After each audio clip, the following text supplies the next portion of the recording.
ഇവിടെ ഒരുത്തൻ ഒരു കാട്ടിൽ വെച്ച് ഒരു CJ മുതലേ കണ്ട് പേടിച്ച് ഒരു കൊട്ടാരത്തിലേക്ക് കയറി ചെല്ലുകയാണ്. അങ്ങനെ ആ കൊട്ടാരത്തിൽ വെച്ച് അവനെ ഒരു തലയില്ലാത്ത പ്രേതം വന്ന് വെട്ടുന്ന കാണിച്ചാണ് ഈ അപരാധം തുടങ്ങുന്നത്. ആൻഡ് പിന്നീട് നമ്മുടെ നായകൻ കാമരാജിനെ കാണിക്കുന്നുണ്ട്. എന്തായാലും നായകനല്ലേ, അതുകൊണ്ട് ഒരു ഇൻട്രോ ഫൈറ്റ് ഒക്കെ വേണ്ടെന്ന് പറഞ്ഞ് ഏതൊരു വില്ലൻ അവന്റെ പെണ്ണിനെ പോയി ചുമ്മാ തോണ്ടുകയാണ്. അതുകൊണ്ട് നമ്മുടെ നായകന് വെറുതെ നിൽക്കാൻ സാധിക്കുമോ? നല്ല ആട്ടുകാരായി അടിച്ചു വിടുകയാണ്. എന്തായാലും ആ ഫൈറ്റ് എല്ലാം കഴിഞ്ഞപ്പോഴത്തേനും അടുത്തതായി അവർ രണ്ടുപേരോട് ഒരു ഡാൻസിന് പോവുകയാണ്. എന്തായാലും അതെല്ലാം കഴിഞ്ഞു. സത്യം പറഞ്ഞ ഈ പടത്തിൽ ആരൊക്കെ നന്നായി അഭിനയിച്ചെന്നല്ല നോക്കേണ്ടത്, ആരൊക്കെ നന്നായി വെറുപ്പിച്ചെന്നാണ്. അങ്ങനെ ഏറ്റവും കൂടുതൽ വെറുപ്പിച്ച ഒരു മുതലാണ് ഈ വരുന്നത്. ഇതാണ് അവന്റെ മുത്തശ്ശി. എന്തായാലും നമ്മുടെ മുത്തശ്ശിക്ക് ഒരു ഫ്ലാഷ് ബാക്ക് ഉണ്ട് കേട്ടോ. അതായത് നമ്മുടെ മുത്തശ്ശിയുടെ കെട്ടിയോൻ, അതായത് അവന്റെ മുത്തശ്ശൻ പണ്ടെപ്പോഴോ നാട് വിട്ടു പോയതാണ്. അങ്ങനെ അന്ന് മുതൽ ഈ മുത്തശ്ശി ആ മുത്തശ്ശനെ തപ്പി നടക്കുകയാണത്രേ. എന്തായാലും ട്വിസ്റ്റ് എന്തെന്ന് വെച്ചാൽ ഈ മുത്തശ്ശിക്ക് അൾഷിമേഴ്സ് ആണത്രേ. അതായത് ഒരു പ്രത്യേകതര രോഗമാണിത്. അതായത് അവർക്ക് അവരുടെ കെട്ടിയോനെയും മക്കളെ എല്ലാം തിരിച്ചറിയാം, പക്ഷെ സംഭവിച്ച കാര്യങ്ങളൊന്നും ഓർമ്മയില്ല. അങ്ങനത്തെ ഒരു പ്രത്യേകതരമുള്ള അൾഷിമേഴ്സ് ആണിത്.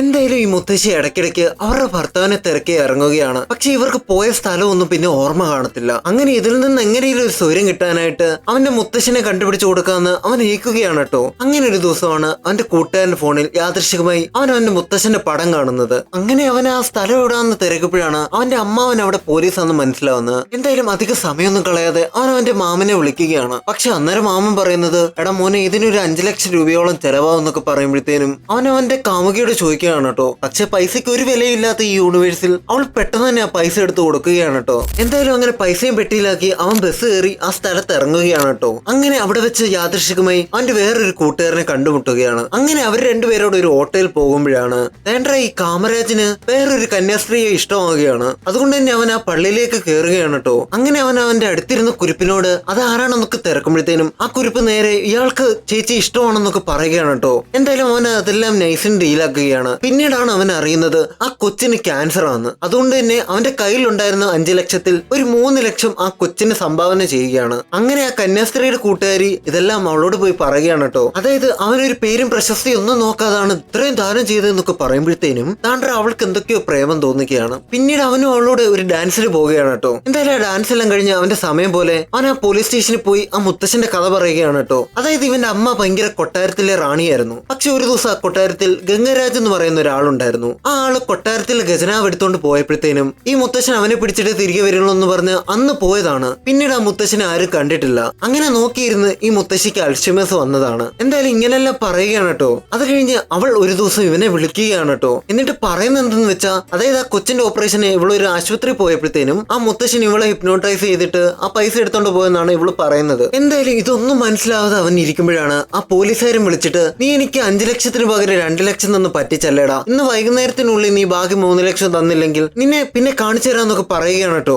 എന്തായാലും അതേ സമയത്തായിരുന്നു വേറെ ഒരുത്തി വന്നിട്ട് ഒരു കാര്യമില്ലാതെ ഇതിൽ 1 കോടി ഉണ്ടെന്ന് പറയുന്നത്. എന്തായാലും അവൻ അത് നോക്കി സംസാരിച്ചിരിക്കുമ്പോഴാണ് വേറെ കുറച്ച് ഗുണ്ടകൾ വന്ന് ഈ പെട്ടി അടിച്ചോണ്ട് പോകുന്നത്. പിന്നെ ഒരു നായകനാകുമ്പോൾ ഇടയ്ക്കിടയ്ക്ക് ഫൈറ്റ് ഒക്കെ വേണ്ടേ. അതുകൊണ്ട് തന്നെ നമ്മുടെ നായകൻ പോയി നല്ല ഗ്രാവിറ്റിയെ അപമാനിച്ചു വിടുന്ന തരത്തിലുള്ള ഫൈറ്റ് ഒക്കെ കഴിഞ്ഞ് നമ്മുടെ മാളവിക താങ്ക്സ് ഒക്കെ പറയുകയാണ് കേട്ടോ. അപ്പോഴാണ് ഈ കാമരാജ് നീ താങ്ക്സ് ഒന്നും പറയേണ്ടതെന്ന് പറഞ്ഞ് ഇവളെ കെട്ടിപ്പിടിക്കുന്നത്. എന്നാൽ ഇത് ആ കന്യാസ്ത്രീ കണ്ടു. എന്തായാലും അവൾ അത് കണ്ട് പിണങ്ങി പോകുമ്പോഴാണ് ഇവന് മൂഡ് സിങ്സ് വന്നിട്ട്, നീ എന്തിനാണ് എന്നെ കെട്ടിപ്പിടിച്ചേ, ഇതെന്റെ കന്യാസ്ത്രീ ബേബി കണ്ടാൽ എന്ത് പറ്റുമെന്നൊക്കെ പറഞ്ഞ് അവൻ അവിടുന്ന് പിണങ്ങി പോകുന്നത്. എന്തായാലും രാത്രിയായപ്പോൾ ഇവൻ ഇങ്ങനെ വെള്ളമൊക്കെ അടിച്ചിരിക്കുമ്പോഴാണ് ഈ മാളവിക വീണ്ടും അവന്റെ വീട്ടിലോട്ട് വരുന്നത്. പക്ഷെ ഇവളെ കണ്ടപ്പോഴത്തേനും അവന് തോന്നിയത് ആ കന്യാസ്ത്രീ ആയിട്ടായിരുന്നു. ഇപ്പോഴവളെ കണ്ടപ്പോഴുണ്ടല്ലോ ഈ പെടക്കോഴിയുടെ പുറകെ പൂങ്കോഴി നടക്കുന്ന പോലെ ഇവൻ അവളുടെ അടുത്തോട്ട് ഒരു നടപ്പുണ്ട്. എന്റെ മച്ചാന്മാരെ സഹിക്കത്തില്ല. എന്തായാലും ഇവൻ വിചാരിക്കുന്നത് അത് കന്യാസ്ത്രീ ആണെന്നാണ്. എന്തായാലും അതെല്ലാം കഴിഞ്ഞപ്പോഴത്തേനും പിറ്റേ ദിവസം കാണിക്കുന്നുണ്ട് കേട്ടോ. അന്നേരമാണ് അവന് മനസ്സിലാവുന്നത് അത് മാളവികയാണ്. ആൻഡ് ഇവൻ അവളെ ഒഴിയാനും പറ്റുന്നില്ല. കാരണം ഇന്നലെ രാത്രി ഈ കാമപ്രാന്തൻ അവളോട് എന്തൊക്കെയോ പരാക്രമം ചെയ്തു അത്രേ. ആൻഡ് അത് പറഞ്ഞ് ഒരു പാച്ചപ്പ് ആവുകയാണ് കേട്ടോ. എന്തായാലും പിന്നീടാണ് നമുക്ക് മനസ്സിലാവുന്നത് ഇവള് വേറെ ആരുമല്ല, ഇവള് ആ ഗംഗരാജുവിന്റെ കൊച്ചുമകളായിരുന്നു അത്രേ. എന്തായാലും നമ്മുടെ കാമരാജിനെ പാട്ടിലാക്കി എന്തോ ലക്ഷ്യം നേടാനായിരുന്നു അവളെ പറഞ്ഞയച്ചത്. പക്ഷെ അവന്റെ എന്തോ കണ്ട് ഇഷ്ടപ്പെട്ട ഇവള് അതിന് സാധിക്കത്തില്ലെന്ന് അവളുടെ മുത്തശ്ശനോട് പറയുകയാണ് കേട്ടോ. ഓ ഭയങ്കരം തന്നെ അല്ലേ. എന്തായാലും പിന്നീടാണ് അവർ അറിയുന്നത് ഇവരുടെ പ്രാന്തി കിളവി ഉണ്ടല്ലോ, അവരുടെ സ്വപ്നത്തിൽ മുത്തശ്ശൻ വന്നിട്ട് എന്തോ പറഞ്ഞെന്ന് പറഞ്ഞ് അവരാരോട് പറയാതെ റോഡിലോട്ട് ഇറങ്ങിപ്പോയെന്ന് ഇവന്റെ നാട്ടിലെ കാമുകി വിളിച്ചു പറയുകയാണ്. എന്തായാലും ഇതെല്ലാം കേട്ട് ഞെട്ടി അവനും മാളവികയുടെ ആ മുതുക്കിയെ തിരക്കി ഇറങ്ങുകയാണ്. എന്തായാലും ഒരു റോഡിൽ വെച്ച് നമ്മുടെ മുത്തശ്ശിയെ അവര് കണ്ടുമുട്ടുകയായിരുന്നു കേട്ടോ. പക്ഷെ അപ്പോഴായിരുന്നു നമ്മുടെ മുത്തശ്ശിയെ കുറച്ച് ഗുണ്ടകൾ വന്ന് അവരുടെ സ്വർണ്ണമെല്ലാം അടിച്ചുമാറ്റാൻ നോക്കുന്നത്. അതിലെ മെയിൻ വില്ലനാണ് നമ്മുടെ ബിഗ് ബോസിലെ റോൺസൺ. ആൻഡ് അപ്പോൾ നമ്മുടെ നായകനെ സൈഡാക്കിക്കൊണ്ട് നമ്മുടെ മാളവിക കുറച്ച് പച്ചക്കറി എറിഞ്ഞ് ഒരു വരവുണ്ട്. എന്റെ മച്ചാന്മാരെ കാണുമ്പോണ്ടല്ലോ രോമാഞ്ചം വന്നിട്ട് എന്നിട്ട് രോമൊക്കെ എഴുന്നേറ്റ് നിന്ന് ഡയറക്ടറിന്റെ തന്തയ്ക്ക് വിളിക്കും. എന്തായാലും ഒരിടത്ത് മാളവിക ആ വില്ലന്മാരെല്ലാം ഒറ്റയ്ക്ക് നേരിടുമ്പോൾ ഇപ്പുറത്ത് നമ്മുടെ നായകൻ വിസിലടിക്കുന്നു. അങ്ങനെ കുറച്ച് അപരാധങ്ങൾക്ക് ശേഷം അവസാനം നമ്മുടെ മാളവിക എല്ലാരോടും പൂട്ടുകയാണ് കേട്ടോ. എന്തായാലും ഇനി നമ്മുടെ നായകൻ ഇടപെട്ടല്ലേ പറ്റത്തുള്ളൂ. എന്തായാലും നമ്മുടെ നായകൻ ഒറ്റയടിക്ക് റോൺസനെ തലകുത്തിനെ മറിക്കുന്ന കാണിച്ചുകൊണ്ട് ആ ഫൈറ്റ് അവിടെ തീരുകയാണ് കേട്ടോ. ആൻഡ് പിന്നീട് ഒരു ദിവസം നമ്മുടെ നായകൻ ഇങ്ങനെ പോകാൻ നേരം താണ്ട്ര ഗംഗരാജുവിനെ കാണുന്നു. അതുകൊണ്ട് തന്നെ നമ്മുടെ നായകൻ അവനെ ഓടിച്ചിട്ട് പിടിച്ച് ഗംഗരാജുവിനെ കൊല്ലാൻ നോക്കുകയാണ്. അപ്പോഴാണ് നമ്മുടെ മാളവിക വന്നിട്ട് ഇതെന്റെ മുത്തശ്ശനാണെന്ന കാര്യം പറയുന്നത്. അപ്പോഴത്തേനും നമ്മുടെ നായകൻ ഒരു നോട്ടം നോക്കുന്നുണ്ട്. ഇത് നെട്ടലാണെന്ന് എനിക്ക് പിന്നെ മനസ്സിലായത്. എന്തായാലും നമ്മുടെ ഗംഗരാജു അവനെ പറഞ്ഞ് മനസ്സിലാക്കാൻ നോക്കുകയാണ്. അതായത് അവനല്ല വില്ലൻ. എന്നിട്ട് അവന്റെ മുത്തശ്ശനെ പറ്റി ഒരു ഫ്ലാഷ് ബാക്ക് പറയാൻ പോവുകയാണ് കേട്ടോ. എല്ലാരും ശ്രദ്ധിച്ച് കേട്ടോണം. ഇത് അങ്ങനത്തെ ഒരു കഥയാണിത്. അതിമനോഹരമായ ഒരു VFX കൊട്ടാരം. ആ കൊട്ടാരത്തിലെ റാണിയാണ് അത്രേ ഈ മുതുക്കി. അവരെ എല്ലാ ജനങ്ങൾക്കും ഭയങ്കര ഇഷ്ടമായിരുന്നു അത്രേ. അങ്ങനെ ഒരു ദിവസം അവരമ്പലത്തിൽ ഇങ്ങനെ അന്നദാനം ഒക്കെ കൊടുത്തോണ്ടിരിക്കുകയായിരുന്നു. അവിടെ ഉണ്ടായിരുന്ന ഒരു പിച്ചക്കാരനാണ് അത്രേ അവരുടെ മുതുക്കൻ. എന്തായാലും വിശപ്പൊക്കെ മൂത്തപ്പോഴത്തേനും ഈ മുതുക്കൻ പോയി ആ റാണിയുടെ കൈ പിടിക്കുകയാണ് കേട്ടോ. അപ്പോൾ തന്നെ ആ കൊട്ടാരത്തിലെ പടത്തലവനായ നമ്മുടെ ഗംഗരാജു അവനെ ചവിട്ടി പുറത്താക്കുകയാണ്. ആൻഡ് തനിക്ക് പൈസ ഒന്നും ഇല്ലാത്തോണ്ടാണ് അവരൊക്കെ ഇങ്ങനെ പെരുമാറിയെന്ന് വിചാരിച്ച ആ ഭ്രാന്തൻ ഉടനെ ഇവളെ തന്നെ കിട്ടി ആ കൊട്ടാരത്തിലെ സ്വർണമെല്ലാം അടിച്ചു മാറ്റുമെന്ന് ശപഥം ചെയ്യുകയാണ് അത്രേ. ആൻഡ് അതിനായിട്ട് അവൻ അവിടെ ഒരു വലിയ മഹാമാന്ത്രികനായ ബൈരാഗി എന്ന് പറയുന്ന ഒരുത്തന്റെ അടുത്തോട്ട് പോവുകയാണ് കേട്ടോ. അങ്ങനെ ഇവന്റെ ആവശ്യങ്ങളെല്ലാം പറയുമ്പോഴത്തേനും ബൈരാഗി അതിനൊന്നും വലിയ ചെവി കൊടുക്കുന്നില്ല. അതുകൊണ്ട് തന്റെ ശരീരത്തിൽ ഒരു അവയവം വെട്ടിക്കളഞ്ഞാലേ ഇയാളെ സഹായിക്കത്തുള്ളൂ എന്ന് മനസ്സിലാക്കിയ ആ കിളവൻ ഒരു മുടി വെട്ടിക്കളയുന്ന ലാഘവത്തോടെ വെട്ടിക്കളയുകയാണ്. എന്ത്? അവന്റെ കൈ തന്നെ. എന്തായാലും ഇതിൽ സംപ്രീതനായ നമ്മുടെ ബൈരാഗി അവനെ മഹാമാന്ത്രികനാക്കാൻ പോവുകയാണ് കേട്ടോ. അതിനായിട്ട് ഒരു കിണറ്റിൽ 2 അമാവാസി അവൻ കിടക്കേണ്ടി വരും. പക്ഷേ പ്രശ്നം എന്താന്ന് വെച്ചാൽ ഈ കിടക്കുമ്പോഴത്തേനും അടിയിൽ നിന്നുള്ള ഭൂതങ്ങളെല്ലാം ഇവനെ പിടിക്കാനായിട്ട് നോക്കും. എന്തായാലും അതിനെല്ലാം അതിജീവിച്ച് അവൻ വലിയൊരു മാന്ത്രികനായി തീരുകയാണ്. അങ്ങനെ അത് കഴിഞ്ഞ് അവൻ നേരെ പോകുന്നത് ആ കൊട്ടാരത്തിലേക്കാണ്. അവിടെ വെച്ച് ഈ പിള്ളേരെ പിടുത്തക്കാരൊക്കെ കുട്ടികളെ മുട്ടായി കാണിച്ച് വിളിക്കുന്ന പോലെ റാണിയെ ഒരു സൂത്രം കാണിച്ച് ഇവൻ വിളിച്ചു വരുത്തുകയാണ് കേട്ടോ. അങ്ങനെ ആ റാണി അത് വന്ന് കഴിച്ചതും നമ്മുടെ റാണിക്ക് ഇവനോട് അഗാധമായ പ്രണയമായി തീർന്നു. ആൻഡ് ഉടനെ തന്നെ ഇവരുടെ കല്യാണമൊക്കെ കഴിയുകയും ചെയ്തു. പക്ഷെ കുറച്ചു ദിവസം കഴിഞ്ഞപ്പോഴത്തേനും ആ കൊട്ടാരത്തിലെ ഭണ്ഡാരപ്പെട്ടി ഉൾപ്പെടെ എല്ലാം അടിച്ചു മാറ്റി മറ്റേ ഗംഗരാജുവിന്റെ തലയിലാക്കിയിട്ട് ആ കിളവൻ നാട് വിടുകയായിരുന്നു. എന്തായാലും ഇതിനെല്ലാം കാരണമായത് ഇവളാണെന്ന് മനസ്സിലാക്കിയ ആ കൊട്ടാരത്തിൽ മുതിർന്നവരെല്ലാം ഇവളെ നാട് കടത്തുകയായിരുന്നു കേട്ടോ. അന്ന് മുതൽ ഇവളുടെ മകൻ മരിച്ചിട്ട് പോലും ആ കൊച്ചുമകനെ കൊണ്ട് ഇവള് നാട് നീളെ ആ മുത്തശ്ശനെ അന്വേഷിച്ച് നടന്നു. അങ്ങനെയാണ് ഈ തളച്ചിക്ക് പ്രാന്തായത്. ആൻഡ് ഇനി നമുക്ക് ഈ അപരാധം ഒന്ന് വേഗം പറഞ്ഞു തീർക്കാം. എന്തായാലും ഇതെല്ലാം കേട്ട് നമ്മുടെ കാമരാജിന് ആ മുത്തശ്ശനെ തിരക്കി ഇറങ്ങുകയാണ് കേട്ടോ. അങ്ങനെ നമ്മൾ ആദ്യം കണ്ട ആ കൊട്ടാരത്തിലേക്ക് ഇവനും ഇവന്റെ അമ്മാവനും ഒരു കൂട്ടുകാരനും പിന്നെ മറ്റു മാളവികയോടെ കയറി ചെല്ലുകയാണ്. അവിടെ വെച്ച് ഒരു അറയിൽ നിറയെ സ്വർണവും പണവും എല്ലാം കാണുന്നുണ്ട് കേട്ടോ.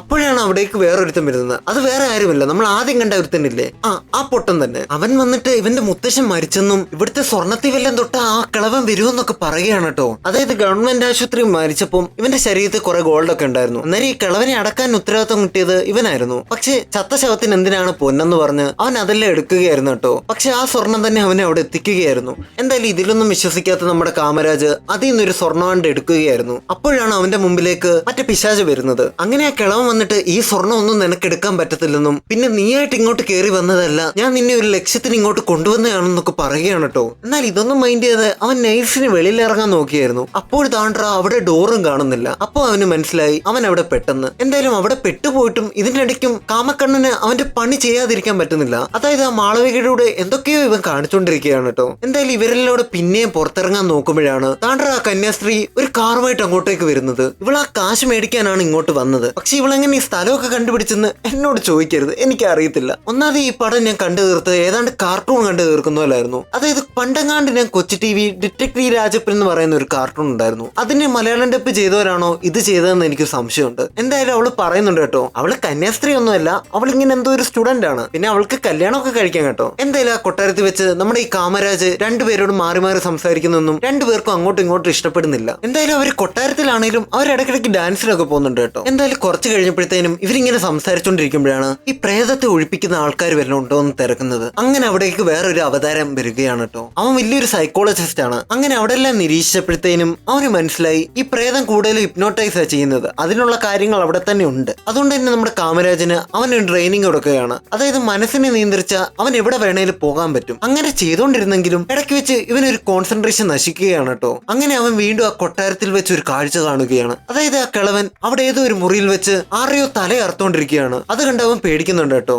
എന്തായാലും നമ്മുടെ ഈ സൈക്കോളജിസ്റ്റ് ഉണ്ടല്ലോ, അവൻ വീണ്ടും ഇതിനെപ്പറ്റി പഠിച്ച് അവരോട് പറഞ്ഞു കൊടുക്കുകയാണ്. അതായത് ഒരാളുടെ ഇമോഷനെ നിയന്ത്രിച്ചാൽ അവർക്ക് ഈ പ്രേതത്തെ നിസ്സാരമായി തോൽപ്പിക്കാൻ പറ്റുമെന്ന് പറയുമ്പോഴത്തേനും ആ പ്രേതം ഇവനെ അങ്ങോട്ടും ഇങ്ങോട്ടും 2 അടിയടിച്ച് നേരെ ഗേറ്റിന് വെളിയിൽ കളയുകയാണ് കേട്ടോ. ആൻഡ് ആ പ്രേതത്തിന്റെ സമ്മതം ഇല്ലാതെ ഇവർക്ക് വെളിയിൽ പോകാൻ പറ്റത്തില്ല. അങ്ങനെ അവർ ഇതെല്ലാം നോക്കി നിൽക്കുമ്പോഴാണ് ദാണ്ട്ര നാട്ടിലെ കാമുകി അകത്തോട്ട് കയറി വരുന്നു. അങ്ങനെ ആ 3 കാമുകിമാരും ഇവനെപ്പറ്റി പറഞ്ഞുകൊണ്ടിരിക്കുമ്പോഴാണ് ദാണ്ട്ര ചുറ്റിന് കുറെ കാട്ടുവാസികൾ വന്ന് വളയുന്നു. ആൻഡ് അന്നേരമാണ് നമുക്ക് മനസ്സിലാവുന്നത് നേരത്തെ അവനൊരു സ്വപ്നം കണ്ടില്ലേ, അതിൽ ആ പ്രേതം കൊന്നത് ഇവന്റെ ആൾക്കാരെയായിരുന്നു. ആൻഡ് അതിന് പ്രതികാരമായി നമ്മുടെ കാമരാജിനെയും ആ 3 പെൺകുട്ടികളെയും അവരെ കൊല്ലാൻ പോവുകയാണ് കേട്ടോ. ഈ സീനൊക്കെ ഇതിൽ എന്തിനാന്ന് എന്നോട് ചോദിക്കരുത്, ഇതിൽ ലോജിക്ക് നോക്കിയിട്ട് കാര്യമില്ല. എന്തായാലും അപ്പോഴായിരുന്നു നമ്മുടെ കാമരാജിന് ഒരു ബുദ്ധി തോന്നുന്നത്. അവിടെ തുറക്കാൻ പാടില്ലാത്ത ഒരു അറയുണ്ടായിരുന്നു. ആ അറയിലോട്ട് ഇവൻ പ്രവേശിച്ചപ്പോൾ ഇവന്റെ ദേഹത്തൊക്കെ എന്തൊക്കെയോ മാറ്റം വരുന്നു. സത്യം പറഞ്ഞാൽ ആ മുത്തശ്ശനെ പോലെ ഇവനായി തീരുകയായിരുന്നു. അങ്ങനെ ഇവനുണ്ടല്ലോ നിലത്ത് നിന്ന് ഫൈറ്റ് ചെയ്യാൻ പറ്റാത്തതുകൊണ്ട് എല്ലാരും സീലിംഗ് തലകീഴായി നിർത്തി അവിടെ വെച്ച് ഫൈറ്റ് ചെയ്യിപ്പിക്കുകയാണ് കേട്ടോ. അങ്ങനെ ആ ഫൈറ്റിനൊടുവിൽ അവൻ അവരെല്ലാം തോൽപ്പിക്കുകയാണ്. എന്തായാലും ആ ഫൈറ്റ് എല്ലാം കഴിഞ്ഞപ്പോഴത്തേനും അവൻ പഴയതുപോലെ ആയി മാറുകയാണ്. പിന്നീട് ഈ 3 നായികമാരെ കൊണ്ട് ഇവനൊരു ഡാൻസിന് പോവുകയാണ്. ആൻഡ് ആ ഡാൻസ് എല്ലാം കഴിഞ്ഞ് നമ്മളെ കാണിക്കുന്നത് ആ ഗംഗരാജുവിനെ രാത്രി ഈ കാമരാജ് വിളിക്കുകയാണ് കേട്ടോ. അങ്ങനെ അവൻ പറയുന്നത് എന്തെന്ന് വെച്ചാൽ ആ മുത്തശ്ശന് വയ്യാതായിരിക്കുകയാണ്, അതുകൊണ്ട് ആ മുത്തശ്ശിയെ കൊണ്ട് ആ കൊട്ടാരത്തിലേക്ക് വരാൻ വേണ്ടി പറയുകയാണ് കേട്ടോ. ആൻഡ് ഇവർക്കൊന്നും അറിയത്തില്ല ആ കിളവ് മരിച്ചു പോയെന്ന്. എന്തായാലും അത് വിശ്വസിച്ച ആ ഗംഗരാജ് നമ്മുടെ മുത്തശ്ശിയെ പോയി കണ്ട് ഇങ്ങനെയൊക്കെ കാര്യങ്ങള്, ഞാനല്ല കുറ്റക്കാരൻ, നിന്റെ കെട്ടിയവന് വയ്യാതായിരിക്കുകയാണെന്നൊക്കെ പറയുമ്പോഴത്തേനും ഈ കിളവി തലയിറങ്ങി വീഴുകയാണ്. ആൻഡ് പെട്ടെന്ന് തന്നെ നമ്മുടെ ഗംഗരാജു അവളെ ആശുപത്രി കൊണ്ടുപോയിട്ട് ഇവനെ വിളിച്ച് പറയുമ്പോഴാണ് അവന് മനസ്സിലാവുന്നത് ഇത് അവനല്ല വിളിച്ചു പറഞ്ഞത്, ഇതെല്ലാം ആ പ്രേതം തോന്നിപ്പിച്ചായിരുന്നു. എന്തായാലും പെട്ടെന്ന് ദേഷ്യം വന്ന് നമ്മുടെ കാമരാജ് വണ്ടി എടുത്ത് പോകാൻ നോക്കി. അവൻ ആശുപത്രി ചെന്നെങ്കിലും അത് അവന്റെ വെറും തോന്നലുകൾ മാത്രമായിരുന്നു. അങ്ങനെ ആ പ്രേതം അവന്റെ മുമ്പിൽ പ്രത്യക്ഷപ്പെട്ട് അവനോട് ഒരു കാര്യം പറയുകയാണ് കേട്ടോ. ഇതെല്ലാം ആ പ്രേതത്തിന്റെ വെറും ഒരു പ്ലാൻ മാത്രമായിരുന്നു. അതായത് അവന്റെ ലക്ഷ്യം എന്താണെന്നറിയാവോ, ആ കിളവിക്ക് ഒരു സ്വാഭാവിക മരണം ഉണ്ടാവണം. അതെന്താന്ന് വെച്ചാ ഇവനാണെങ്കിൽ നേരത്തെ മരിക്കുന്നതിന് മുമ്പ് ആ വൈരാഗ്യയെ പ്രത്യക്ഷപ്പെടുത്തി അവൻ അമരത്വം വേണമെന്ന് ചോദിക്കുകയുണ്ടായി. അതിനുള്ള മാർഗം ഇതാണ്. അതായത് അവന്റെ ഭാര്യയ്ക്ക് ഒരു സ്വാഭാവിക മരണം ഉണ്ടായി, അങ്ങനെ ആ ആത്മാവിനെ പ്രേതങ്ങൾക്ക് അർപ്പണം ചെയ്താൽ ഇവന് വീണ്ടും പുനർജനിക്കാൻ പറ്റും. അതിനുവേണ്ടിയുള്ള പ്ലാനുകളായിരുന്നു ഇത്രയും. ആൻഡ് ഇവൻ ഒരു കാര്യം ഇവിടെ പറയുന്നുണ്ട് കേട്ടോ, നിനക്ക് ഇവിടുന്ന് പുറത്തു പോകാൻ പറ്റത്തില്ല. എപ്പോഴാണോ നിന്റെ ചിന്ത എന്റെ ചിന്തകൾക്ക് അപ്പുറം പോകുന്നത് അപ്പോൾ മാത്രമേ നിനക്ക് എന്നെ തോൽപ്പിക്കാൻ പറ്റത്തുള്ളൂ എന്നൊക്കെ ഈ പൊട്ടൻ തന്നെ അവനോട് പറഞ്ഞു കൊടുക്കുകയാണ് കേട്ടോ. എന്തായാലും ഇതെല്ലാം കണ്ട് നിന്നെ കാണിച്ചു തരാടാന്ന് പറഞ്ഞ് അവനൊരു തീപ്പന്തം എടുത്ത് ആ ഖജനാവിലേക്ക് കയറുകയാണ്. അങ്ങനെ അവിടെയുള്ള നോട്ടുകളെല്ലാം ഇവ കത്തിച്ചു കളയാൻ പോവുകയാണ്. പക്ഷെ തീ പിടിക്കുമ്പോഴത്തേനും ഈ പ്രേതം വന്നിട്ട് അവനെ തെറ്റിദ്ധരിപ്പിക്കുകയാണ് കേട്ടോ. അതായത് അവൻ നിൽക്കുന്നത് ആ ആശുപത്രിയിലാണെന്നും അവന്റെ അമ്മച്ചിയുടെ കാലയിലാണ് ഇപ്പൊ ഇവൻ തീ വെച്ചതെന്നൊക്കെ പറഞ്ഞ് അവനെ ഭയങ്കരമായിട്ട് തകർക്കുകയാണ്. അങ്ങനെ അവനും ആ തോന്നലിൽ നിന്ന് പുറത്തു വരാൻ പറ്റുന്നില്ല. അവസാനമാണ് മറ്റേ സൈക്കോളജിസ്റ്റ് പറഞ്ഞത് അവന് ഓർമ്മ വന്നത്, അവന്റെ മനസ്സിനെ നിയന്ത്രിക്കണം. പക്ഷെ എന്തൊക്കെ ചെയ്തിട്ടും അവന് സാധിക്കുന്നില്ല. അവസാനം അവന്റെ അമ്മച്ചി മരിക്കാൻ പോകുന്ന കണ്ട് വിഷമിച്ച് അവൻ നിൽക്കുന്ന ആ കൊട്ടാരത്തിലാണെന്നും അവന്റെ അമ്മച്ചി അവനെ സഹായിക്കുകയാണെന്നും ഒക്കെ പറഞ്ഞ് അവൻ അവന്റെ ആയിട്ടുള്ള ഒരു റിയാലിറ്റി ഉണ്ടാക്കി എടുക്കുകയായിരുന്നു. അങ്ങനെ ദാണ്ട്ര വീണ്ടും അവൻ ആ കൊട്ടാരത്തിലേക്ക് തന്നെ വന്നു. ആൻഡ് അവൻ അവിടെ എല്ലാം തീ വെക്കാൻ നോക്കുമ്പോഴാണ് ആ പ്രേതം അവിടെ ഒരു തോടാക്കി മാറ്റുന്നത്.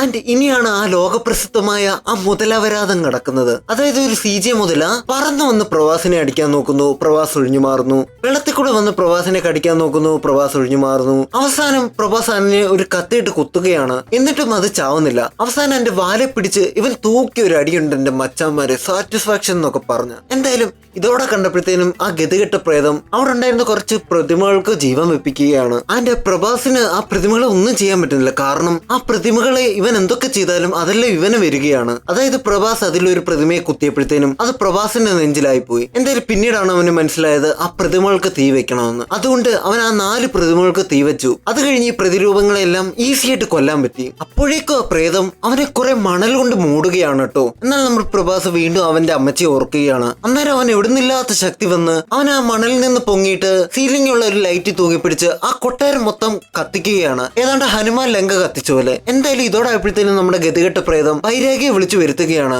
അങ്ങനെ ആ വൈരാഗി പറയുന്നത് എന്തെന്ന് വെച്ചാൽ അവൻ അവന്റെ ഇമോഷനെ നിയന്ത്രിക്കാൻ പഠിച്ചു. എന്തായാലും അത് മനസ്സിലാക്കിയപ്പോഴത്തേനും നമ്മുടെ പ്രേതം എടാ ഞാൻ മരിച്ച നിന്റെ അമ്മച്ചിയും മരിച്ചു പോകുന്നൊക്കെ പറഞ്ഞ് അവനെ താർക്കുകയാണ്. ആ തക്കം നോക്കി ഈ പ്രേതവും ആ വൈരാഗിയോട് ഒന്നായിട്ട് കാട്ടാളന്മാരെ പോലെ ഭീമാകാരമായ ഒരു അപരാധമായി തീരുകയാണ്. അങ്ങനെ അപരാധം നമ്മുടെ പ്രഭാസിനെ കൈപ്പിടിയിലാക്കിയിട്ട് അവന്റെ ആത്മാവ് വലിച്ചു കുടിക്കുകയാണ്. അപ്പോഴും നമ്മുടെ പ്രഭാസ് അവന്റെയായുള്ള ഒരു ലോകം സൃഷ്ടിച്ച് ആ മുത്തശ്ശിയോട് സംസാരിക്കുകയാണ്. അപ്പോഴാ മുത്തശ്ശി പറയുന്നത് എന്തെന്ന് വെച്ചാ നിന്നെ ആർക്ക് തോപ്പിക്കാൻ പറ്റത്തില്ല എന്നൊക്കെ പറഞ്ഞ് അവിടെ കുറെ പേര് ചെണ്ട കൂട്ടുന്നു, കുറെ പേര് കളർ വാരി എറിയുന്നു. അങ്ങനെയെല്ലാം വന്നപ്പോഴത്തേനും നമ്മുടെ പ്രഭാസിന്റെ ഉള്ളിലുണ്ടായിരുന്ന എന്തോ സഹസ്രചക്രമോ അങ്ങനെ എന്തോ ഒരു തേങ്ങ ഉണരുകയാണ്. അതിലൂടെ പ്രഭാസിന് ഭയങ്കര ശക്തി കിട്ടിയിട്ട് ആ പ്രേതത്തെ കൊന്നു കളയുകയാണ്. ആൻഡ് പിന്നീട് ആ 3 നായികമാരും നമ്മുടെ കാമരാജിനെ തിരക്കി ആ വീട്ടിലേക്ക് വരികയാണ്. അപ്പോഴേക്കും നമ്മുടെ ഈ കാമരാജ് ഉണ്ടല്ലോ ഒളിച്ചു നിൽക്കുകയായിരുന്നു. എന്തായാലും അവര് 3 പേരോട് പറയുകയാണ് കേട്ടോ, നമ്മളിൽ ആരാദ്യം അവനെ കാണുന്നു അവര് കെട്ടട്ടെ എന്ന്. എന്തായാലും ഇത് മനസ്സിലാക്കിയ നമ്മുടെ കാമക്കണ്ണൻ ഉടനെ അവിടുന്ന് അവന്റെ ശക്തികൾ ഉപയോഗിച്ച് വേറെ എവിടോട്ടോ ടെലിപ്പോർട്ട് ആവുകയാണ്. ആൻഡ് അവൻ ചെന്ന ഇടം നോക്കുമ്പോഴത്തേനും താണ്ട്ര അവന്റെ മുമ്പിൽ അവനെ പോലെ വേറൊരുത്തൻ ഒരു ജോക്കറിന്റെ വേഷമൊക്കെ കെട്ടിയിരിക്കുന്നു. ആൻഡ് ഇതിന്റെ കഥ പറയാൻ പോകുന്നത് 2ാം ഭാഗത്തിലാണ്. അത്രയും എന്റെ പള്ളി ആ ഡയറക്ടറിന്റെ തൊലിക്കെട്ടി ഉണ്ടല്ലോ അങ്ങനെ സമ്മതിച്ചു തന്നിരിക്കുന്നു. ഈ പടം ഉണ്ടല്ലോ 3 മണിക്കൂർ ഉണ്ടായിരുന്നു. ആ 3 മണിക്കൂർ ഒന്ന് കണ്ടു തീർക്കാൻ ഞാൻ 3 ദിവസം എടുത്തു. ഇതൊക്കെ ഇപ്പൊ ഇറങ്ങേണ്ട പടമല്ല, ഏതാണ്ട് 2010 ഇറങ്ങേണ്ട പടമായിരുന്നു. ആരെങ്കിലും ഇതൊക്കെ തിയേറ്ററിൽ കണ്ടായിരുന്നു? എന്തായാലും വീഡിയോ ഇഷ്ടപ്പെട്ടാൽ ലൈക്ക് ചെയ്യുക, ഷെയർ ചെയ്യുക, സബ്സ്ക്രൈബ് ചെയ്യുക, പിന്നെ ഒന്ന് ഹൈപ്പോഡ് ചെയ്യുക. അപ്പൊ ഓക്കെ, ബൈ.